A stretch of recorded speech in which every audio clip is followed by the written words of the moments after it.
सलाम। जी, मुफ्ती साहब, मैं काफ़ी मतलब अपने मोहल्ले में, मैं हिंदुस्तान से हूँ। अपने मोहल्ले में काफ़ी लोगों से सुनता हूँ मैंने, हाफ़िज़ जी और मुफ्ती साहब से, कि ये हमारी ज़िंदगी एक इम्तिहान है। हाँ, तो आपसे मैं जानना चाहता था कि क्या हमारी ज़िंदगी एक इम्तिहान है? जी या बिल्कुल। अल्लाह इम्तिहान लेता है? जी, जी बिल्कुल। तो इस बारे में मुझे कुछ सवाल आते हैं मतलब ज़हन में, जी, तो आपसे बताना चाहूँगा कि अगर ये इम्तिहान है, तो इम्तिहान में जैसे जो लोग बच्चे मर जाते हैं या फिर कोई वक़्त से पहले मर जाता है, जी, तो उन्हें तो शायद अल्लाह जन्नत नसीब फ़रमाता है।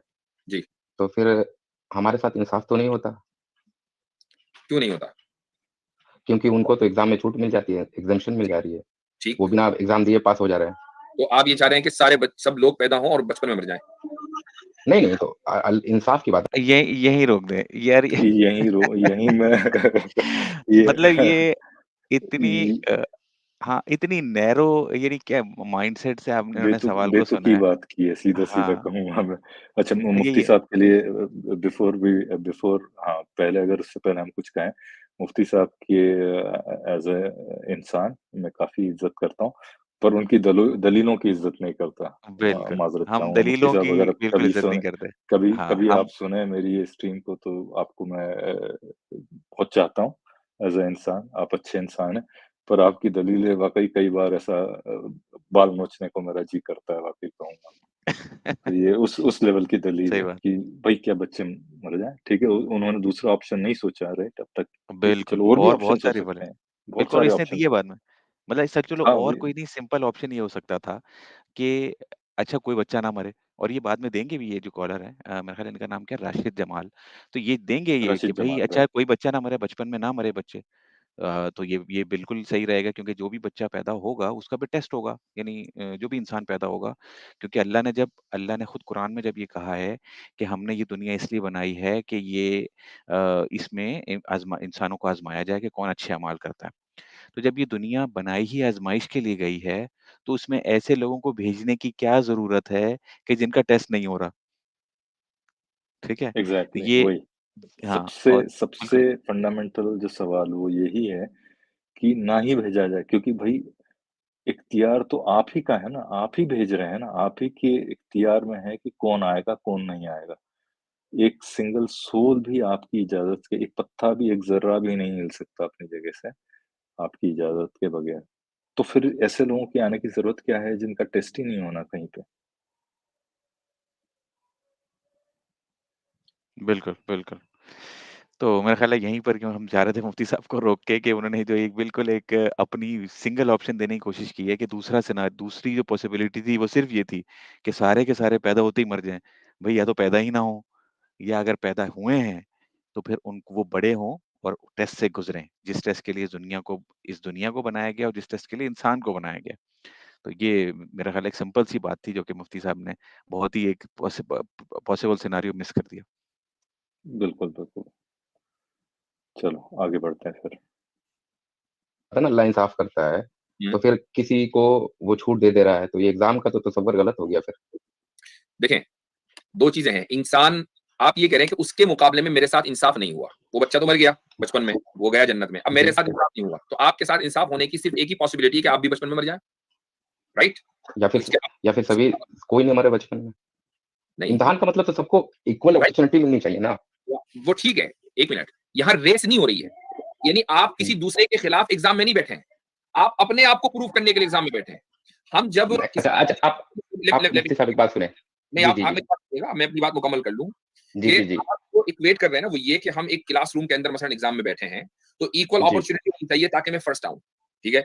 अगर इक्वल अपॉर्च्युनिटी नहीं है, तो फिर मेरी मेहनत तो बेकार है। यहाँ पर जब हम एक दुनिया के क्लासरूम में एग्ज़ाम में बैठते हैं, तो हम अपने आप को कम्पीट कर रहे हैं दूसरे स्टूडेंट्स के साथ, ठीक है? हम जी, मुस्तकिल कॉम्पिटिशन में हैं और उसकी वजह है कि हम अगर फर्स्ट आएँगे या हमारा स्कोर अच्छा होगा, हमें जॉब अच्छी मिलेगी, हमें यूनिवर्सिटी अच्छी मिलेगी अगर हम अभी मज़ीद पढ़ना चाहते हैं, या फिर हमारा जी, करियर अच्छा होगा। ये सारी चीज़ें हैं, जो दूसरे का नहीं होगा, चूँकि दुनिया के अंदर लिमिटेड रिसोर्सेज़ हैं, जो सिर्फ़ लिमिटेड बंदों को मिलनी जी, है, इसलिए कॉम्पिटिशन है आपस में। खुदा के यहाँ ऐसा ही नहीं, जी, खुदा जो देगा जी। क़यामत के बाद, वो लिमिटेड नहीं है, वो अनलिमिटेड है। सारी दुनिया मुसलमान हो जाए, तो सारी दुनिया एक ही तरह की मुसलमान हो, तो अल्लाह ताला के यहाँ कोई कमी नहीं आएगी। लिहाज़ा कोई कॉम्पिटिशन नहीं है मेरा किसी दूसरे के साथ, मुझे सिर्फ़ अपने आप को प्रूव करना है।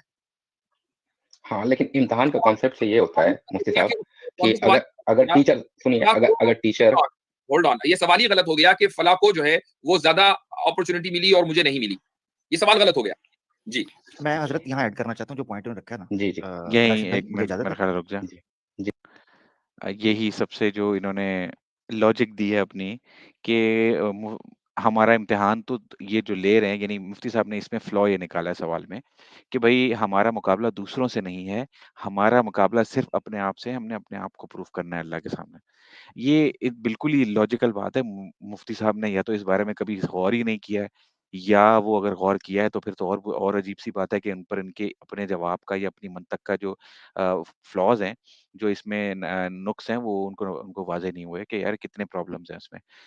सबसे पहली बात तो ये कि ये कहना कि हम दूसरों से मुकाबला में नहीं हैं, बल्कि हम अपने आप को प्रूव करने के लिए हैं, ये कहाँ इनकी थियोलॉजी में इस तरह से बैठती है बात?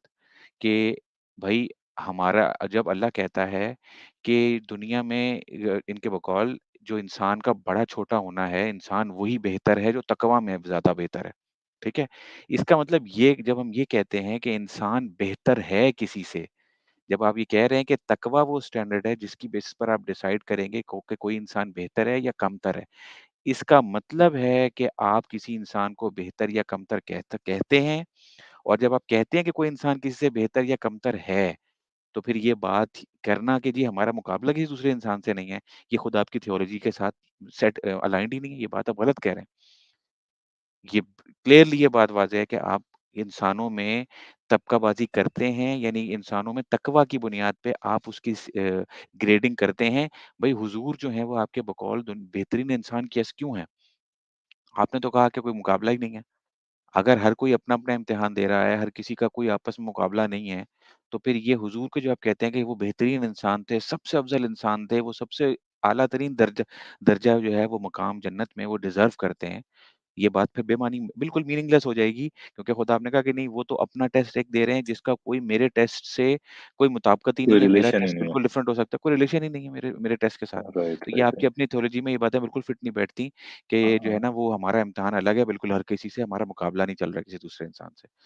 आई ठीक है? थिंक ख़्याली जी, वो ब्रिलियंट पॉइंट है। तकवा जो है आपने डिफरेंशिएट वहीं से किया है पूरा, राइट? कि भाई जिसका है वो ऊपर के दर्जे का है और जो नहीं है वो नीचे के दर्जे का है बेसिकली, राइट? वहीं से आपने वो डिफरेंशिएट करना शुरू कर दिया है बेसिकली। तो हाँ, ये बिल्कुल। पॉइंट तो हैं और बहुत सारे और भी। ख़ैर आप बहुत सारे आगे पॉइंट्स हैं। बढ़िए फिर आप मैं हाँ, जी, जी। आप आगे बढ़िए मैं फिर मैं ये तो पहला पॉइंट हो गया कि जिसमें हमने बताया कि इंसानों में डेफ़िनिटली ये कहना कि इस्लाम में कोई मुकाबला नहीं है, दूसरे इंसानों से मुकाबला है। ये एक तो मैंने इसकी ये दलील दी। मैं एक और दलील दूँगा कि इंसानों में मुकाबला क्यों है, ऑल्दो लिंक्ड ही है, सेम ही बात है। भई जन्नत में दर्जे क्यों हैं? जन्नत में अगर दर्जे हैं, लेवल्स हैं, इसकी अगर अगर एक इंसान ऊपर के लेवल पर है और एक इंसान नीचे के लेवल पर है, तो सवाल ये उठता है कि वो ऊपर के लेवल पर क्यों है और एक शख्स नीचे के लेवल पर क्यों है? अगर आपके बकौल वहाँ पर कोई इंसान जो है वो एक दूसरे से मुकाबले में नहीं है, तो फिर एक इंसान दूसरे के मुकाबले में कमतर जन्नत में या बेहतर जन्नत में क्यों है? ये बिल्कुल पिछले से ही लिंक्ड है, लेकिन मैं उसको सिर्फ़ एक और एंगल से या एक और जिसे कहते हैं ना एग्ज़ाम्पल देके समझाना चाह रहा हूँ कि ये इनके वर्ल्ड व्यू में जब ये चीज़ शामिल है कि एक इंसान ऊपर के दर्जे में जन्नत में होगा, एक इंसान निचले दर्जे की जन्नत में होगा, एक इंसान जो है वो जहन्नुम के भी लेवल्स हैं, एक इंसान जहन्नुम के किसी जिसे कहते हैं बिल्कुल जो ब घा घ निचले निचले स्तर पे सबसे होगा, निचले हाँ। दर्जे में होगा, एक थोड़े-से जो हुँ। है ना जहन्नुम के थोड़ी-सी जो है वो ऊपर के दर्जे में होगा, यानी जहन्नुम का ऊपर दर्जा मतलब ये है कि थोड़ा-सा कम तकलीफ से गुज़र रहा होगा। तो जब ये बातें आपने अच्छा मान ली तो क्या हाँ, और जी, जी। जी, सॉरी, सॉरी कैरी ऑन। जी।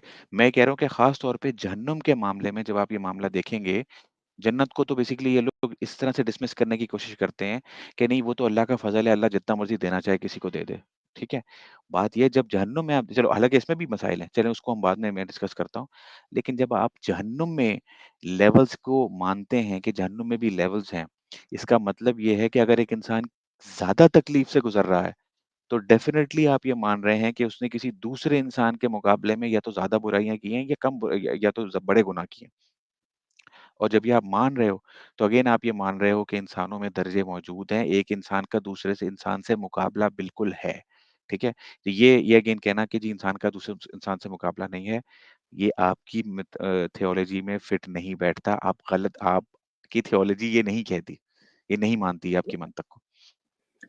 बिल्कुल। और ये बात जो है ख़याली, ये आमिर भाई आगे जो है स्ट्रीम में ये बात बताएँगे भी कि ये जो 2 अलग जो दर्जे हैं, उसमें जाने का है। जो ये बच्चे जो फ़ौत हुए हैं, वो हो सकता है कि किसी हाँ, वो निचले अपना ओन दर्जे गोल में जाएँ, करेंगे। और हाँ, जो दोबारा से एक हाँ, सवाल जो कि बड़ा अच्छा सवाल है, जिसका इनके पास कोई जो कि जवाब नहीं बड़ा होगा। अच्छा सवाल है, और जो कि हाँ, इन्हीं के पॉइंट को बेसिकली ये जो पॉइंट डिस्प्रूव अभी करेगा। रखा है, इसी वो को अटैक करता है, इसी को रिफ्यूट बिल्कुल, करता है, और इसी को बिल्कुल खत्म इन्होंने कर देता है बेसिकली। तो इस उन्होंने वीड अपने ही सवाल का खुद ही जवाब दे दिया। शायद रियलाइज़ नहीं किया, लेकिन हाँ, अपने ही केस को कमज़ोर से कमज़ोर तर करते गए इस वीडियो में वो। खुद ही हाँ, सवालात वो देते गए कि फिर तो ये आप सवाल भी अगर उठेगा, ये सवाल भी उठेगा। बिल्कुल उठेंगे सवाल और आप उसके जवाब दें या तो। अगर जवाब नहीं है तो माने हाँ, इनका नहीं, हमारे पास कोई आपने क्या लॉजिकल है जवाब कि नहीं ये है। जो हाँ, आप जिसको समझ रहे हैं कि आपने जवाब दे दिया है, बेसिकली आपके सवालों ने उन जवाबों को खत्म कर दिया है बेसिकली। उन जवाबों पे और सवाल हाँ। खड़े कर दिए और बेसिकली, सवाल खड़े ऐसा है। कर दिए हैं। वो सवाल यानी ये जो ये राशिद साहब आए थे ना एक सवाल लेके, वो आए तो एक सवाल लेके थे, तो वो उस सवाल को भी वापस लेके चले गए खाली हाथ कि वो सवाल का जवाब तो राइट। मिला कोई नहीं। और बाकी 10 सवाल और भी आपने उनको दे दिए। वो आगे हम देखेंगे क्या-क्या सवालात उन्होंने आमिर साहब ने, आमिर हक ने और बाकियों ने जो इनको दिए हैं कि जी ये कैसर भी भाई ने सवाल भी उठेगा, रखा ये है भी सवाल सवाल हाँ, वो, कैसर साहब ने भी और सवाल मुफ्ती मतलब साहब ने सबने भी स एंड में 2-3 सवाल रख किसी दिए, ने तो जवाब नहीं मतलब वो हाँ, इस वीडियो में जवाब किसी ने नहीं दिए, सवाल दिए। राइट। चलो, हाँ, नहीं वही देखते हैं जी। आगे। अच्छा, जी, जी। अच्छा एक एक आपका हाँ, आप सवाल अपना ज़रूरी पॉइंट उठता हाँ, है यहाँ क्योंकि पे, इसमें मैं 1-2 एक पॉइंट और भी पॉइंट हैं, तो वो आप कर लें, मैं फिर अपने 1-2 पॉइंट और भी रखूँगा। हाँ, मैं एक पॉइंट क्लियर करना चाहता हूँ, और ये वाज़ेह करना चाहता हूँ ऑडियंस के लिए, कि मुफ्ती साहब ने जिस तेज़ी से उन्होंने ये जवाब दिया ना कि हाँ, वो जन्नत जाएँगे, राइट? अच्छा, ये मसला जो है ये क्लियर कट नहीं है। ये क्लियर कट है कि जो मुसलमान के बच्चे हैं, जो ईमान वालों के बच्चे हैं, वो जन्नत जाएँगे, इस पे कंसेंसस है प्रीटी मच, राइट? इस पे इजमा है। पर जो जो एक हदीस भी याद आ रही है, और वो शायद हदीस हम बाद में दिखाएँगे। पर जो नॉन मुस्लिम के बच्चे हैं, वो जन्नत जाएँगे या नहीं जाएँगे, इस पे इजमा नहीं है बेसिकली। तो ये ध्यान रखने वाली बात है, राइट? हुँ। इस पे आगे जो है हमें मालूम चलेगा कि ये चीज़ क्लियर नहीं की है एक्चुअली मुफ्ती साहब ने इस पे। इन्होंने यहाँ पे फ़ौरन से पूरे ये केस गिवन ले लिया है कि ये बात तो वाज़ेह है कि ऐसे बच्चे जन्नत में चले जाएँगे। तो ये बात आप सही कह रहे हैं कि मुसलमानों के बारे में तो ये बात मेरा ख़्याल है शायद कंसेंसस ही है इस बात पर कि मुसलमानों के बच्चे जो बचपन में फ़ौत हो जाते हैं, वो तो सीधा-सीधा जन्नत में चले जाएँगे। कुछ लोगों को अच्छा लगे वैसे शायद कंसेंसस इस पर ना हो क्योंकि कुछ लोग ये भी कहते हैं कि जो ये बच्चे हैं इनका एक बच्चे और जो भी ज़रा जो ज़हनी तौर पर माज़ूर होते हैं लोग जो इस दुनिया में जिसे कहते हैं जिनको जिनका टेस्ट हो ही नहीं पाता क्योंकि वो जो ज़हनी तौर पर माज़ूर लोग हैं अगर बचपन से माज़ूर थे मेंटली जो है ना वो थोड़ा डिसेबल्ड थे, तो ऐसे डिसेबल्ड लोगों है, का भी राइट, हाँ। हाँ, ऐसे भी लोग दुनिया में जो उनका टेस्ट है वो ज़ाहिर-सी बात है नहीं हो पाता इनके वर्ल्ड व्यू के मुताबिक। तो इनके बकौल दुनिया में जो आखिरत में अल्लाह जो है उनको एक टेस्ट से गुज़ारेगा और उस टेस्ट में अल्लाह बस जैसे कहा ही जाता है शायद हदीस है कि वो अल्लाह कहेगा ये आग है इनमें इसमें कूद पड़ो। तो जो शख्स उस आग में अल्लाह के हुक्म की तामील में कूद पड़ेगा, तो उस पर जो है उसको अल्लाह जन्नत में डाल देगा और जो नहीं, वो जो नहीं मानेगा वो उसको जहन्नम में डाल देगा।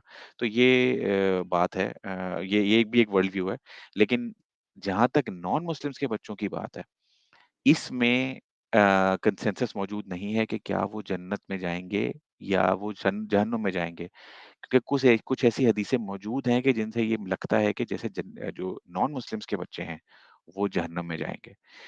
इस बारे में कोई हदीसें हैं लेकिन ये उमूमन जो मॉडर्न जैसे आज का जो वर्ल्ड व्यू है मेजॉरिटी मुस्लिम्स का वो यही है कि जो बच्चा है, अगर वो बचपन में फ़ौत हो जाता है तो वो जन्नत में जाएगा। आज के स्कॉलर्स का जहाँ तक मेरे इल्म में है।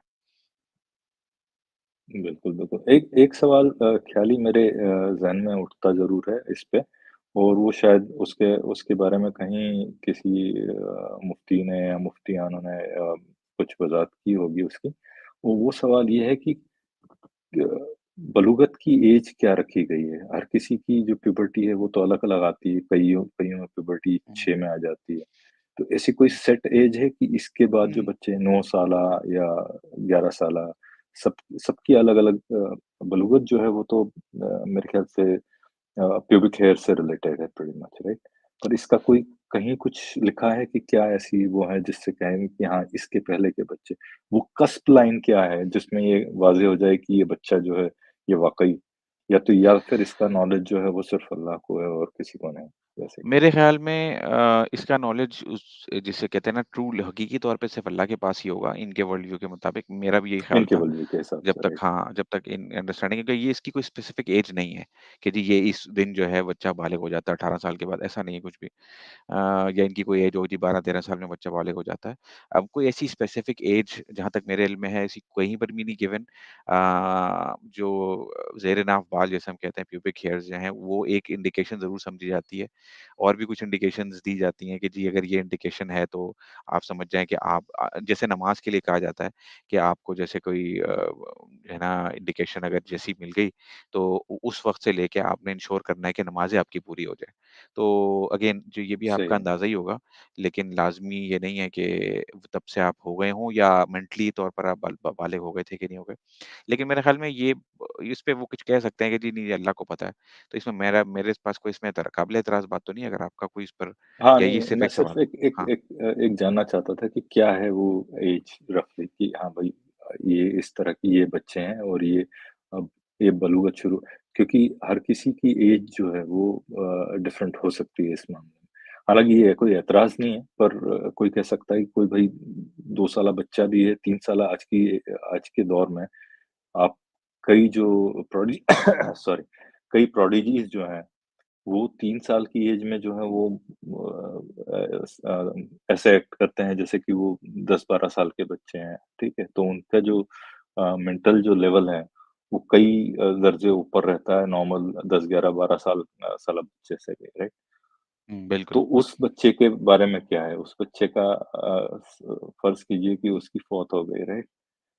तो उसमें हो सकता है उसको नॉलेज हो कि भई ये मतलब उस एटलीस्ट ज़हनी तौर पे तो वो कैपेबल है समझने के, राइट? सिर्फ़ सवाल हाँ, यही है बेसिकली, ये तो हो बात सकता देखिए है इस वो वही बात है। इसमें यही हुँ, सब इसका जवाब वो यही देंगे और जो कि एक मैंने कि कहा हाँ, कि इसका वैलिड नॉलेज अल्लाह जवाब है को है, कि हम इसका इसमें नॉलेज अल्लाह हाँ, को है। ये नहीं कि कौन बच्चा जो है हाँ, वो बच्चा हमें लग रहा था बच्चा है लेकिन वो सही बच्चा बात नहीं है, था। सही बात ये है, अल्लाह को पता है। लेकिन बहरहाल हमें ये सही। अंदाज़ा ज़रूर होता है कि कुछ बच्चे ज़रूर जैसे बिल्कुल ही एक इन्फेंट है वो फ़ौत हो गया है। ऐसे बच्चे हम केसेज़ देखते हैं तो उस बारे में मेरा ख़्याल है हमें शक नहीं होता कि यार ये इसमें कोई अकल थी और ये जो है कुछ महीने का बच्चा अगर है तो इसको पूरी कोई फुल ये बालिग हो चुका हुआ था। ज़हनी तौर पे इसको हर चीज़ समझ में आने लगी थी। तो ये मेरा ख़्याल है इसमें हम थोड़ा क्लियर होते हैं, लेकिन आई थिंक उसके बाद ऐसे बहुत से केसेज़ हो सकते हैं जिसको हम ग्रे एरिया कहेंगे, कि क्या ये बच्चा जिसे कहते हैं अकाउंटेबल हो गया था अपने अच्छे-बुरे कामों के लिए या फिर ये जो है अभी भी बच्चा ही काउंट होगा। तो ये इसमें इसका इल्म वो यही कहेंगे कि अल्लाह के पास है। Right, right, right. चलिए ठीक है फिर अच्छा आप हाँ।